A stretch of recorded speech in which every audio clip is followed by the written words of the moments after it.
إخواني أخواتي، السلام عليكم ومرحبا بكم في هذا الدرس الجديد. اليوم غادي نهضروا على تلاخيص ديال لي غومون اللي كاينين عند الثانية باك جميع الشعب وحتى الباك أحرار.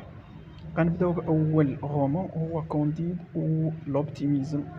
اليوم غادي نعرفوا الأسئلة اللي غيتحطوا، نهضروا على الريزومي ديال الشابيتر واحد بالتفصيل.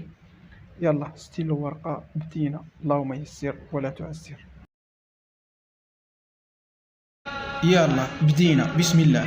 اول سؤال كيعطيوهم هو السؤال الاول، واحد السؤال كيكون جدول فيه لو تيتر، فيه لوتور، فيه لو جونغ ليتيرير. هذا هو اللي غنهضروا عليه دابا، وضروري ديروا لي ستيلو ورقه باش تكتبوا الكلمات. الا غير كتسمع راه كيوصل لوقت الامتحان ما كتبقاش تعرف كيفاش كتكتب مثلا فولتير، كيفاش كتكتب كونديد او لوبتيميزم، واش كتكتب اس واش ما كتكتبش، واش هادي.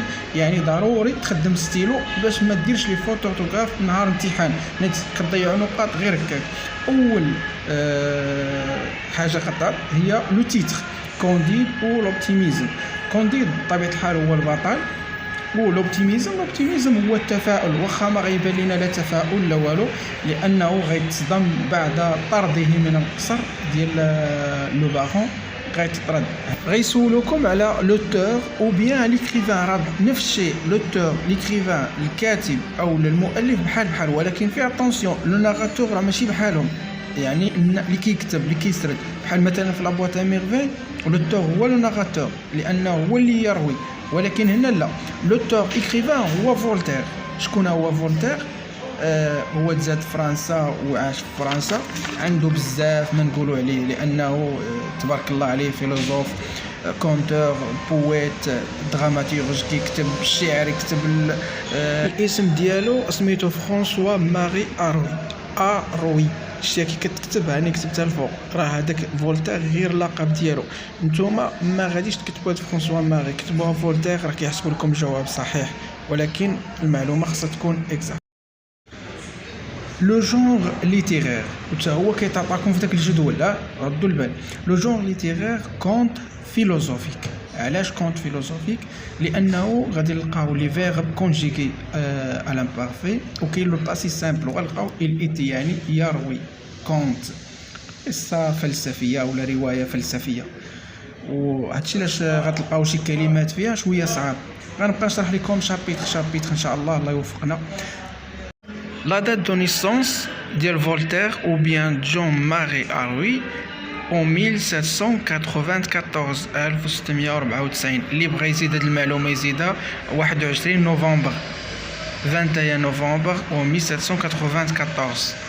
Voltaire écrit ce roman en 1759 1759 هي الكتابه ديال هاد لو رومون، حتى هي كتحط لكم دات ديكريتور. بالنسبه ليبوك اللي ما عارفش ليبوك راه 18 سيكل ماشي 18 القرن الثامن عشر. ليبوك بالعربيه وهي الحقبه التاريخيه ولا سيكل.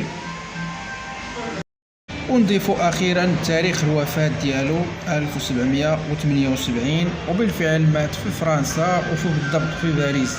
يعني شوف شحال من سنه باش توفى، وخلى لنا كتب ودي غومون، راه دي سونتين غومون، تقريبا شحال من سنه 243 سنه باش توفى، وحنا باقيين كنستافدوا منه الان. الصوره ديالو راه غير واضحه، يعني ما كانش ديك الساعه التصوير، ولكن كيقولوا لنا هكا داير، مشينا تقنا بهم. يلا بدات الخدمه. اول حاجه غادي نهضروا عليها هو الشابيتر الاولى. ردوا البال، الشابيتر الاولى راه هي المهمه، وراه كيف ديما بحال الافلام بحال القصص بحال الروايات، يعني الاول كيبغيو يثيروا القارئ. داكشي علاش ردوا البال، هذا الشابيتر الاول راه مهم باش تفهم لو رومون كامل، ولا ما فهمتيش راه ما تفهمش لو رومون كامل. يلا حل ودنيك وسمع مزيان. في الاول غادي نعرفوا شكون هو كونديد، فين كبر، فين عاش، كيفاش شخصيته، شكون هي لامور ديالو، وكيوقع له حتى تطرد من القصر. يلا مشينا. يلا اجيو نعرفوا ليستوار ديال كونديد. كونديد est un jeune homme bâtard élevé en Westphalie dans le château du baron de Tendre-Tentror. نمشيو بارتي.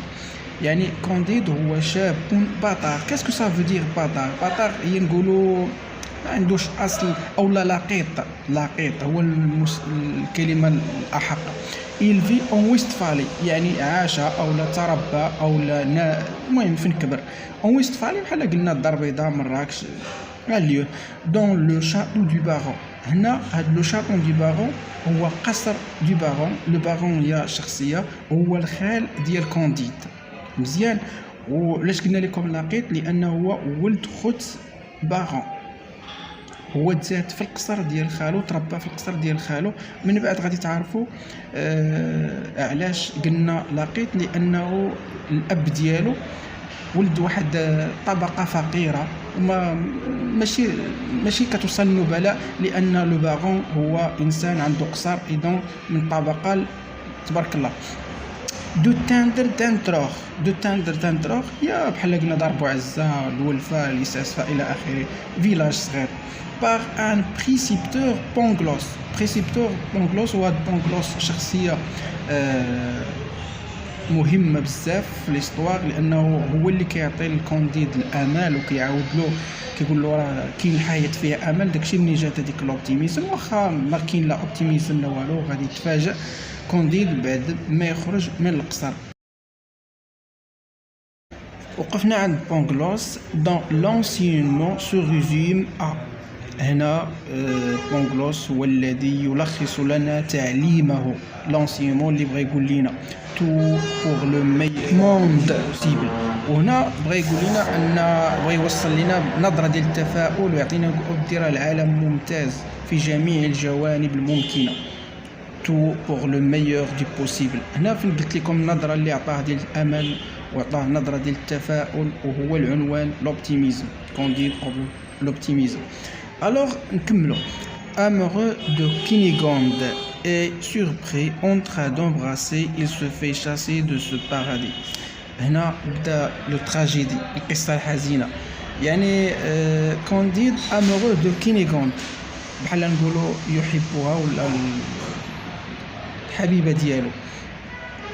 كينيغوند هي بنت لو بارون، بنت خالو، وبطبيعة الحال خالو الطبقة البرجوازية، بنت مول القصر.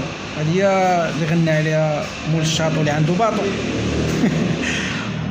Candide est surpris en train d'embrasser, il se fait chasser de ce paradis terrestre. وهنا تبدا القصة الحزينة، لأنه كونديد تفاجأ. بماذا تفاجأ؟ أن خالو شافه en train d'embrasser، يعني يقبل صديقته أو حبيبته. وهنا فنطردو إلى شاسي، il fait chasser de ce paradis terrestre، لأن كيوصفها بأنها جنة أرضية بين entre parenthèses لو شاطو. وهنا فين ما تبقاش هذيك الفكرة ديال التفاؤل، قتبدا عنده مشاكل.